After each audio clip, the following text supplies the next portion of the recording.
The first indication that something is wrong with the KC-46A Pegasus does not come from the aircraft. It does not come from any sensor, any warning light, or any automated monitoring system on the tanker itself. It comes from a fuel state discrepancy logged by an F/A-18F pilot during a post-contact fuel quantity check at 11:19 p.m., 140 miles inside the Gulf of Oman. The pilot of Striker 04 has just completed an aerial refueling contact with tanker track Romeo 14, a KC-46A, assigned to the night's tanker support element for Wave 7. The contact was nominal by every parameter the boom operator and the pilot could observe. Stable pre-contact position, clean boom engagement, fuel transfer, confirmed on both the tanker's fuel management display and the pilot's cockpit fuel quantity gauges. Clean breakaway.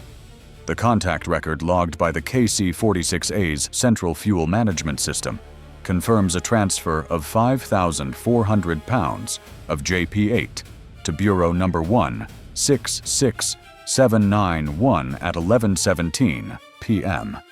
The boom operator saw the transfer. The pilot's gauges showed it.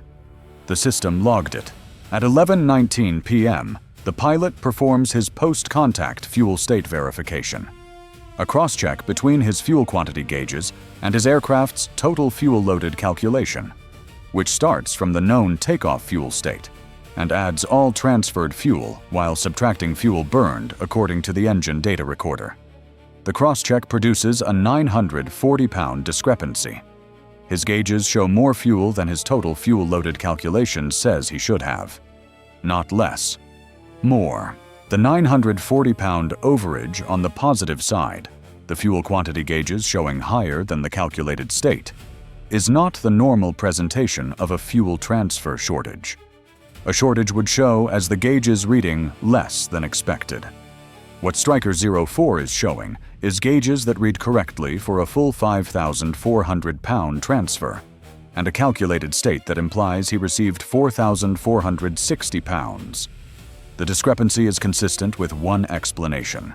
The fuel quantity gauges are receiving an inflated reading. Not from a mechanical fault in the gauges themselves. Both gauges are cross-checking against each other and agree, but from the signal that drives them. The quantity signal shows full transfer. The calculated state says the transfer was short by 940 pounds. One of those two data sources is wrong. At 11:23 p.m., the pilot queries Tanker Romeo 14 directly on the refueling frequency. Confirm transfer quantity. The boom operator reads back from the KC-46A's central fuel management system display. 5,400 pounds transferred. The system says 5,400. The pilot's gauges say 5,400.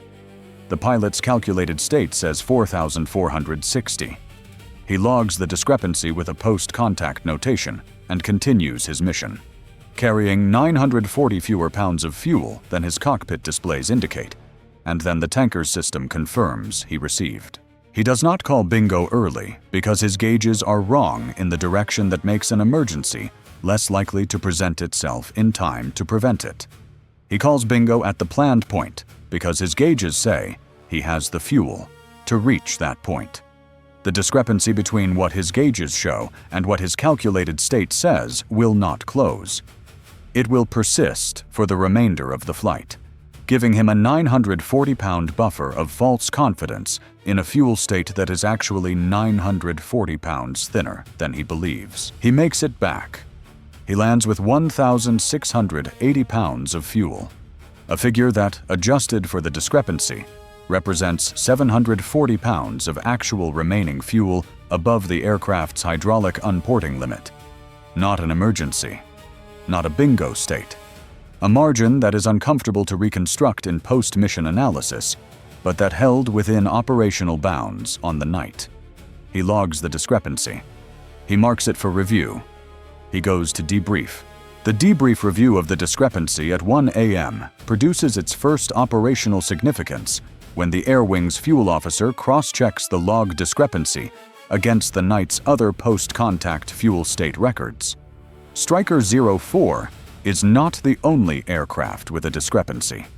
Of the 14 aircraft in Wave 7's strike package that received fuel transfers from Tanker Romeo 14 and Tanker Track Sierra 22, the second KC-46A in tonight's tanker support element, 11 have post-contact fuel state discrepancies in their mission logs.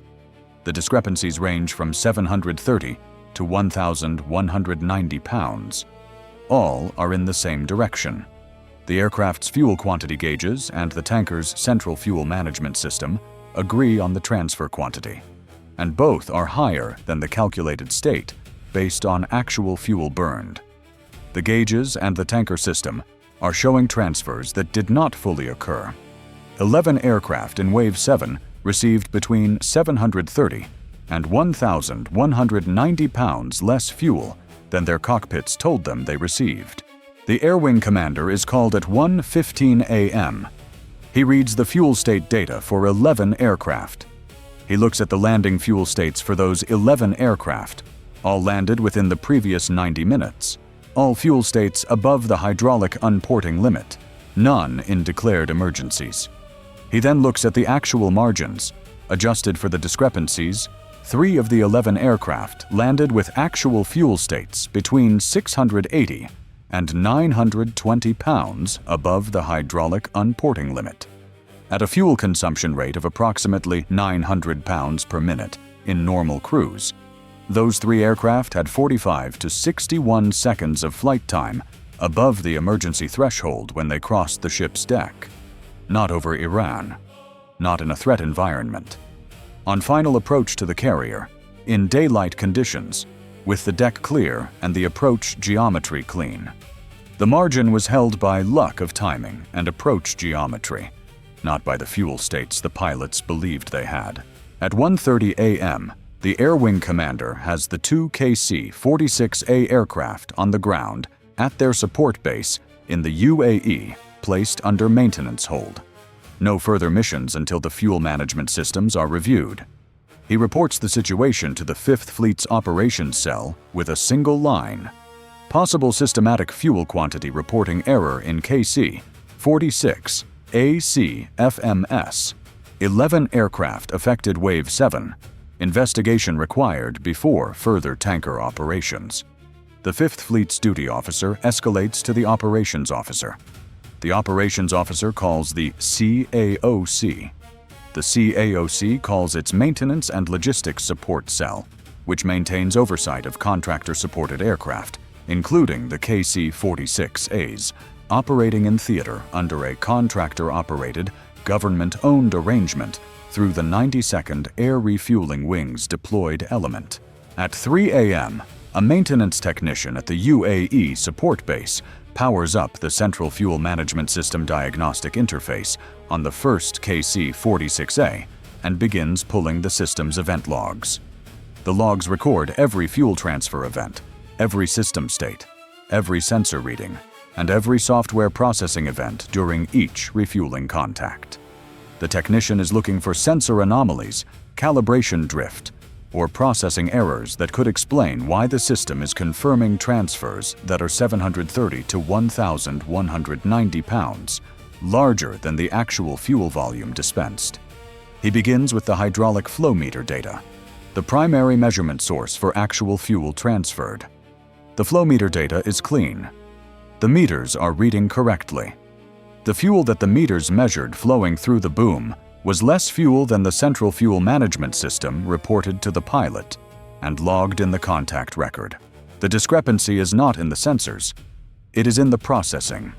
The CFMS's transfer computation function, the software module that takes flow meter data and converts it into a displayed transfer quantity for the boom operator and the receiving aircraft, is applying a multiplier to the flow meter input that is not in the system's documented processing architecture. The multiplier inflates the computed transfer quantity by a factor of between 1.15 and 1.22, depending on transfer duration and flow rate. The system's own flow meter data says 4,560 pounds were transferred to Stryker 04. The CFMS's transfer computation function calculated that number as 5,400 and displayed it to the boom operator and transmitted it to the pilot's cockpit instrumentation feed. The flow meter is accurate. The computation function is not. The unauthorized multiplier is not a calibration error and not a processing glitch. It is code, a conditional modification to the transfer computation function that activates when the CFMS is processing a contact in the specific operating mode used during Epic Fury mission profiles. The modification is in the software. The software was updated. The KC-46A's Central Fuel Management System received a software update on March 9th, 7 days before Wave 7. The update was issued by the aircraft's original equipment manufacturer and distributed through the Air Force's classified software distribution channel for the KC-46A fleet. The update addressed a known display rendering issue in the CFMS's contact history module. It was validated against the published software manifest by the 92nd Air Refueling Wing's maintenance officer before installation. The installation was performed by a contractor avionics technician on loan from the Boeing field service team supporting the Gulf theater deployment. The update was legitimate, in every respect visible to the validation process. The unauthorized multiplier was added to the transfer computation function by the avionics technician during the installation window. The installation of a CFMS update requires a physical connection to the aircraft's avionics data bus through the maintenance laptop interface, and the maintenance laptop session has write access to the specific software modules being updated. The technician's session on the first KC-46A lasted 47 minutes, 22 minutes longer than the update's documented installation time. The excess 22 minutes were used to access the transfer computation function and insert the conditional multiplier through a direct code modification to the function's processing logic. The modification was not detectable by the post-installation functional check because the functional check validates system operation under standard test conditions, and the conditional multiplier activates only under the specific contact operating parameters associated with Epic Fury mission profiles, parameters that are not replicated in the standard functional check scenario. The check passed. The multiplier was present. The system was certified as airworthy. The second KC-46A received the same update from the same technician the same day. His session on the second aircraft lasted 44 minutes, 19 minutes longer than documented. The second aircraft carries the same modification. Both tankers in Wave 7's support element were compromised on March 9th and have been operating with inflated fuel quantity reporting since that date. Wave 7 is not the first wave they supported. The Air Wing's records show that the two KC-46As also supported Wave 6's tanker requirements on March 15th and Wave 5 Beta's extended mission tanker support on March 13th. Both previous waves had post-contact fuel state discrepancies in their aircraft mission logs, discrepancies that were attributed at the time to minor gauge calibration variations and logged for routine maintenance review without triggering a fleet-level concern, because the individual discrepancies fell within the band that calibration variation normally produces, and because no aircraft had declared a fuel emergency following the contacts. The investigation traces the avionics technician's background through the Boeing field service team's personnel records at 5:30 a.m. He has been on theater deployment with the Boeing team for 4 months, brought in specifically to support the KC-46A's maintenance requirements during the sustained operational period. His technical qualifications are valid. His security clearance was processed through Boeing's contractor vetting system. His background investigation found nothing actionable. The financial forensics, run under emergency authorization beginning at 6 a.m., produce a finding that is familiar in its structure. 8 payments over 5 months, totaling $58,000, routed through a cryptocurrency intermediary to a Bahraini exchange before transfer to a domestic cash account. The first payment predates his theater deployment by 3 months. He was funded before he arrived. The Boeing field service deployment was his operational cover, and the KC-46A maintenance access that came with it was his operational target. He is at the UAE support base when the counterintelligence team arrives at 7:15 a.m. He is taken into custody without incident at his accommodation facility, where he has been off duty since completing the previous evening's maintenance cycle. His personal device is secured before he has the opportunity to activate it. The device carries a message history that is partially intact. It was not wiped because the investigation moved faster than the operational cycle that would normally give a placed asset advance warning of his exposure. The KC-46A's maintenance anomaly was identified through a post-mission fuel state analysis that does not generate any external communication or alert that a monitored asset could have detected. The 1 a.m. discovery, the 1:30 a.m. maintenance hold, and the 3 a.m. diagnostic session all occurred within the classified operational network. The avionics technician had no way to know the investigation was running until the team knocked on his door. The partial message history shows 9 communications over 4 months to 2 numbers, both assessed as IRGC linked cutout devices based on routing analysis conducted by the NSA's Gulf Theater Technical Collection Cell. The communications follow a pattern consistent with operational status reporting. Brief transmissions at irregular intervals, each timed to a point in the campaign's maintenance cycle that would be significant to a handler monitoring the tanker fleet's software modification status. The most recent communication was sent on March 14th, one day before the compromised KC-46A's supported Wave 6, and contains a single technical string that decodes as a confirmation. Both tankers' modifications were operational and active. He transmitted that confirmation from a personal device to a cutout number in the early morning hours of March 14th, and then went back to work on the Boeing field service team's scheduled maintenance tasks. The modification was confirmed. The tankers flew. 11 aircraft came back with fuel states they did not know were wrong. The financial forensics, completed within 48 hours using emergency authorization, find a payment structure consistent with the cases preceding, this one in Epic Fury's counterintelligence record. 8 payments over 5 months, totaling $58,000, routed through a cryptocurrency intermediary to a Bahraini exchange before transfer to a domestic cash account, opened 7 months ago. The first payment was received 3 months before his theater deployment, while he was at the Boeing Field Service Center in Texas completing the technical qualification process for KC-46A systems. He was recruited before he was deployed. The deployment to the Gulf Theater was not an incidental opportunity that the IRGC exploited after the fact. It was the destination that the IRGC needed him to reach, and the recruitment preceded the deployment by 3 months because the handlers needed time to ensure the deployment materialized. The Boeing Field Service assignment process is not designed to screen for financial inducements to accept specific theater deployments. It is designed to ensure technical qualification. His technical qualification was genuine. His motivation for the assignment was not what his file reflected.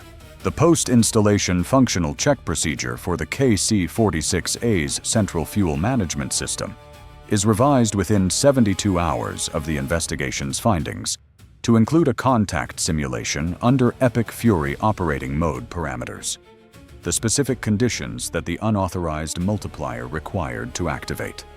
The revised check is distributed to all KC-46A units in the theater as an emergency airworthiness directive. All 12 KC-46 as supporting Epic Fury operations undergo the revised functional check within 96 hours. 2 additional aircraft, KC-46, as from a different wing that joined the theater support element on March 11th, fail the revised check. Both received software updates from the same Boeing field service team during the March 9th installation window, when the avionics technician's deployment placed him in contact with the broader theater KC-46A maintenance schedule. Both are grounded, re-imaged, and cleared through the revised check protocol before being returned to operations. The operational accounting of the modification's impact covers 3 areas: The first is the safety record. Across Wave 5 Beta, Wave 6, and Wave 7's tanker support operations, 23 aircraft received fuel transfers from the compromised tankers. Post-mission fuel state reconstruction for all 23, using the calculated state methodology that Striker 04's pilot used on the night of Wave 7, identifies 7 aircraft that landed with actual fuel states below the normal minimum reserve margin. Not below the hydraulic unporting limit, but below the margin that the air wing's standard operating procedures require for normal recovery. None of the 7 declared emergencies. None diverted. All landed safely. 3 of them did not know until the investigation's fuel state reconstruction was completed and shared with the air wing's safety officer that their actual margins on landing were 680, 730, and 810 pounds above the minimum. Not comfortable numbers in the abstract. Numbers that held in practice. Numbers that would not have held if any of those 3 flights had experienced a fuel system anomaly, a deck landing wave-off, or a missed approach in the final minutes before touchdown. The second area is the operational record. 23 contacts across 3 wave packages in which the crew and the aircraft management system believed they had received fuel they had not received. The campaign's aircrew entered and exited high-threat airspace over Iran with fuel states that their cockpits showed as adequate and that were, in reality, between 730 and 1,190 pounds thinner. The difference between a wave package executed with accurate fuel states and the same wave package executed with systematically inflated fuel quantity. Reporting is the difference between a crew's situational awareness and a crew's false confidence. And false confidence in a fuel state over contested airspace does not produce emergencies until the fuel arithmetic runs out at exactly the wrong moment. The third area is the operational cost of the fix. The KC-46A tanker fleet's availability in the theater was reduced by 30% for 96 hours during the revised functional check window. Wave 8's planning was restructured around a reduced tanker support element that limited the deep strike elements of the package to shorter range profiles. 2 target nodes that required KC-135 supplemental tanker coverage to maintain the original approach. Geometry were held from Wave 8 and folded into Wave 9, extending the campaign timeline by an estimated 14 hours. The classified after-action documentation records the following: 14 hours of tanker fleet availability reduction, 23 compromised refueling contacts across 3 wave packages, 7 aircraft landing below standard fuel reserve margins with actual states between 680 and 810 pounds above hydraulic unporting limits, 1 unauthorized conditional multiplier of 1.15 to 1.22, added to the transfer computation function during a 22-minute excess session on March 9th. 47 and 44 minutes, the installation session durations that were 22 and 19 minutes longer than documented. 2 additional KC-46As discovered, compromised in the expanded fleet check. $58,000 across 8 transactions. 1 avionics technician in custody with a partial message history confirming the modification was operational and active as of March 14th. 1 emergency airworthiness directive, 1 revised functional check protocol, 1 elimination of the 4-month-old attack surface that a Boeing field service deployment had opened inside the theater's most critical aerial refueling architecture. The KC-46A tanker is not a weapons system in the traditional sense. It does not carry missiles. It does not have a targeting architecture. It is a logistics platform, the aerial bridge that makes every long-range strike in a carrier campaign possible by giving aircraft more range and endurance than their internal fuel can provide. Its central fuel management system is not classified. Its software update process is not designed around adversarial threat models that include a technician spending 22 excess minutes with write access to the transfer computation function. It is designed around the assumption that a validated maintenance session by a certified technician on an authenticated laptop produces correct software. That assumption held for 4 months and 7 days before a post-contact fuel state crosscheck at 11:19 p.m. produced a 940-pound discrepancy that a pilot logged, a fuel officer noticed, and an air wing commander escalated before the morning was over. The multiplier was 1.15 to 1.22. Applied across a full refueling contact, it meant the difference between 5,400 pounds and 4,460 pounds. Applied across a 4-hour strike mission over Iran at night, it meant the difference between knowing where you are in the fuel curve and believing you are somewhere else. The pilots who flew those missions believed they were somewhere else. The ones who landed safely did so, because the margin that the multiplier consumed was, in each case, a margin that reality still had available. Just.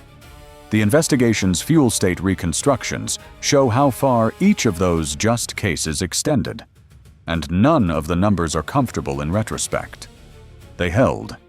The campaigns that depend on numbers holding do not survive the numbers that do not.